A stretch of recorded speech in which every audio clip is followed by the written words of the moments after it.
Assalamu alaikum wa rahmatullahi wa barakatuhu. A'udhu billahi minash shaitanir rajim. Bismillahir rahmanir rahim. Innal hamdulillah nahmaduhu wa nasta'inuhu wa nastaghfiruhu wa na'udhu billahi min shururi anfusina wa min sayyiati a'malina. May yahdihillahu fala mudilla lahu wa may yudlil fala hadiya lahu. وأشهد أن لا إله إلا الله وحده لا شريك له وأشهد أن محمدا عبده ورسوله يا أيها الذين آمنوا اتقوا الله حق تقاته ولا تموتن إلا وأنتم مسلمون اللهم صل على محمد وعلى آل محمد كما صليت على إبراهيم وعلى آل إبراهيم إنك حميد مجيد اللهم بارك على محمد وعلى آل محمد كما باركت على إبراهيم وعلى آل إبراهيم إنك حميد مجيد. வார்த்தையில் சிறந்தது அல்லாஹ்வின் வேதம், நடைமுறையில் சிறந்தது நபி ஸல்லல்லாஹு அலைஹி வஸல்லம் அவர்களின் நடைமுறை. காரியங்களில் கெட்டது நபி ஸல்லல்லாஹு அலைஹி வஸல்லம் அவர்களின் சொல் செயல் அங்கீகாரமில்லாத பித்தத்துக்கள். பித்தத்துக்கள் அனைத்தும் வழிகேடுகள் அனைத்தும் நரகில் சேர்க்கும் என்று நபிகள் நாயகம் ஸல்லல்லாஹு அலைஹி வஸல்லம் அவர்கள் கூறினார்கள்.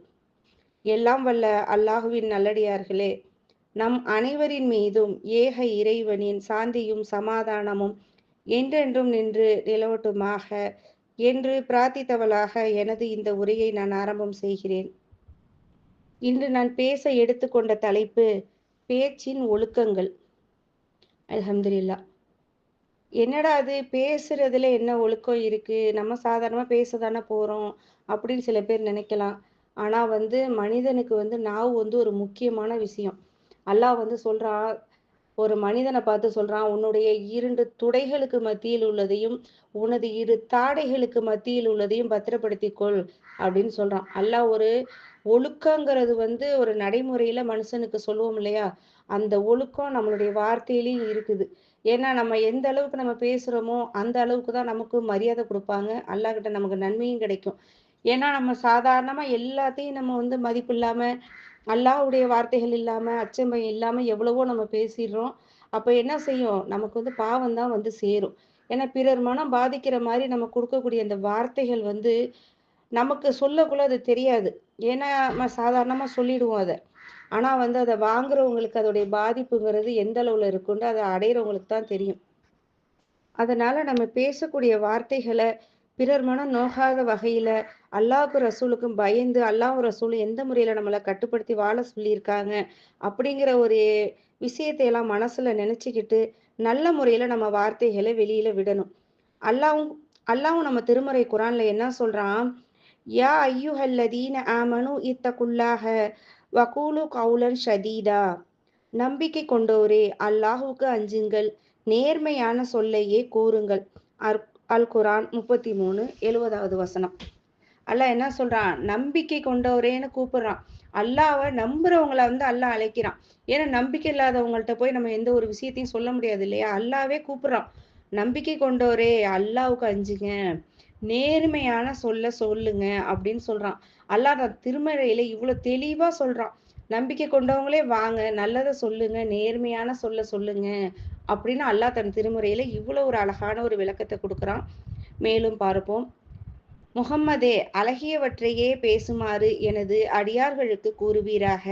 சைத்தான் அவர்களிடையே பிளவை ஏற்படுத்துவான். சைத்தான் மனிதனுக்கு பகிரங்க எதிரியாவான். அல் குரான் அத்தியாயம் 17 53வது வசனம். அல்லாஹ் இந்த வசனத்துல என்ன சொல்றான், அழகிய வார்த்தைகளே பேசுங்க. ஏன்னா சைத்தான் நம்மளுடைய வார்த்தைகள் நம்ம வெளியில விடக்குள்ள என்ன செய்வான், அதுல பிளவை ஏற்படுத்தி என்ன செய்வான், அடுத்தவங்களை பாதிக்கக்கூடிய வார்த்தைகளை பேச வச்சிருவான். ஏன்னா மனிதனுக்கு சைத்தான் ஒரு எதிரி இல்லையா, அவன் எந்த வகையில நம்மளை வலிக்கெடுக்கலாங்கிறதுலயே தான் இருப்பான். ஆனா நம்ம என்ன செய்யணும், சைத்தானோட தூண்டுதல்ல இருந்து நம்ம தப்பிக்க பார்க்கணும்.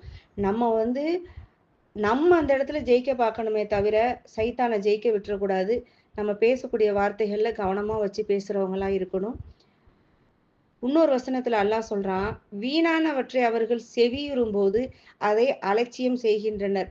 எங்கள் செயல்கள் எங்களுக்கு, உங்கள் செயல்கள் உங்களுக்கு, உங்கள் மீது சலாம் உண்டாகட்டும், அறிவினர்களை விரும்ப மாட்டோம் எனவும் கூறுகின்றனர். அல் குரான் 28:55 வசனம். இந்த வசனத்துல அல்லாஹ் நமக்கு என்ன சொல்றான்? வீணான ஒன்றை கேட்கும் போது அதை அலட்சியம் செய்வாங்களாம். கெட்ட வார்த்தைகளை பேசும்போது, தேவையில்லாத வார்த்தைகளை பேசும்போது அலட்சியம் செய்வாங்க. உங்களோட செயல் உங்களுக்கு, எங்க செயல் எங்களுக்கு, உங்கள் மீது சலாம் உண்டாகட்டும். அல்லாஹ் அறிவில்லாதவங்களை விரும்ப மாட்டான் எனவும் இந்த குரான் வசனத்துல அல்லாஹ் கூறுறான் நமக்கு. மேலும் பார்ப்போம். வல்லதீனஹும் அனில் லஹ்வி மஹ்ரிலூன், அவர்கள் வீணானதை புறக்கணிப்பார்கள். இந்த வசனத்துல அல்லாஹ் நமக்கு சொல்றான், வீணானதை அவங்க புறக்கணிச்சிருவாங்க, நல்ல விஷயத்துல தான் தலையிடுவாங்க. ஏன்னா எவ்வளவோ உலகத்துல இருக்குது, நல்லது கெட்டது அனைத்தும் இருக்கு. நம்ம தான் அதுல எது நல்லதோ அதை மட்டும் எடுத்துக்கிட்டு வீணானதை விட்டு ஒதுங்கி வாழ்ந்துன்னு இந்த வசனத்துல அல்லாஹ் நமக்கு சொல்றான். மேலும் சொல்றான் பார்ப்போம். யாரேனும் கண்ணியத்தை நாடினால் கண்ணியம் யாவும் அல்லாஹுக்கே உரியது. தூய சொற்கள் அவனிடமே மேலே ஏறி செல்லும்.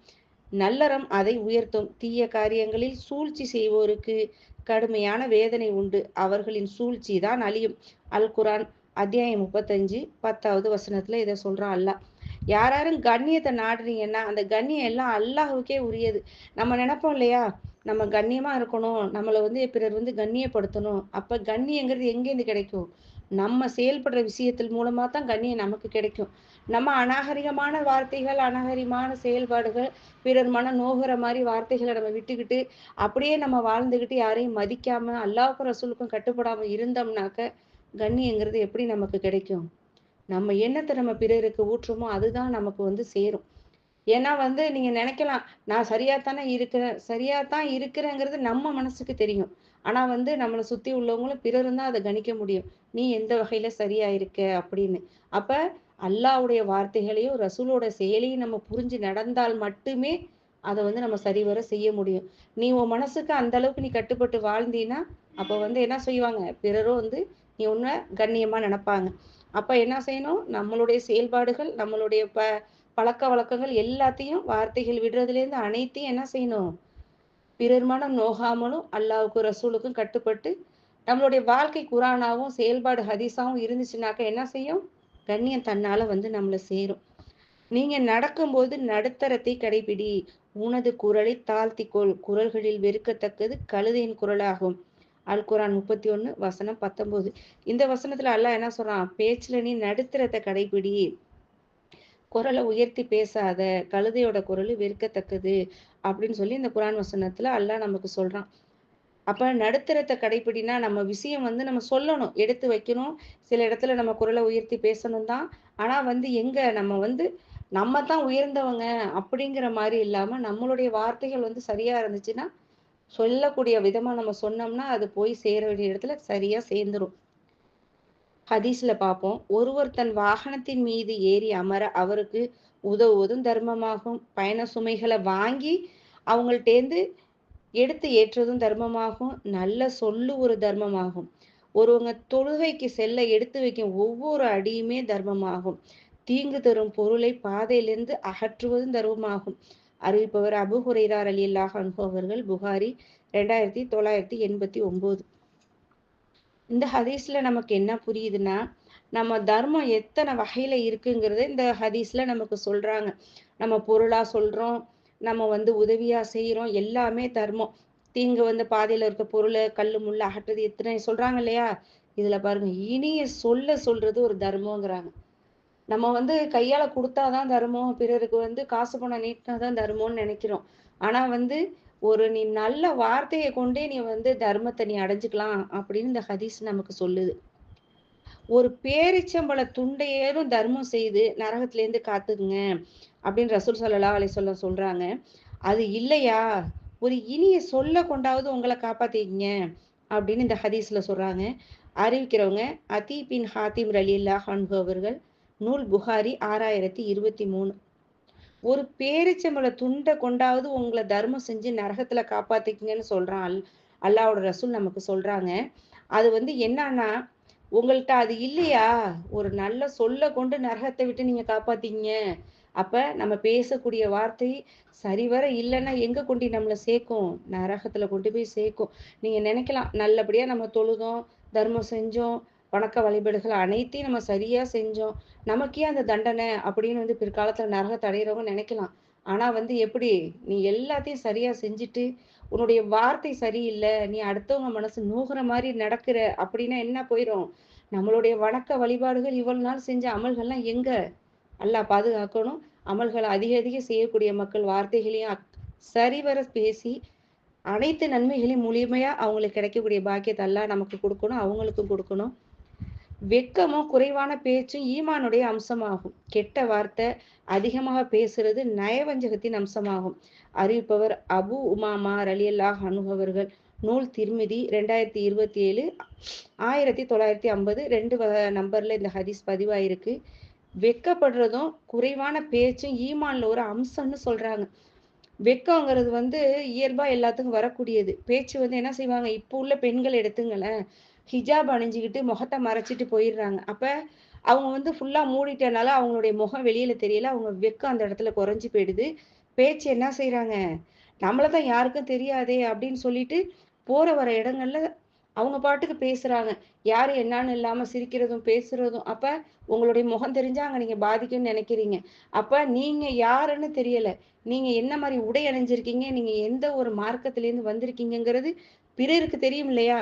அப்ப நீங்க நடக்கிறது சரியா இல்ல. அப்ப உங்களுடைய பேச்சு வெட்கம் அந்த இடத்துல போயிடுச்சு.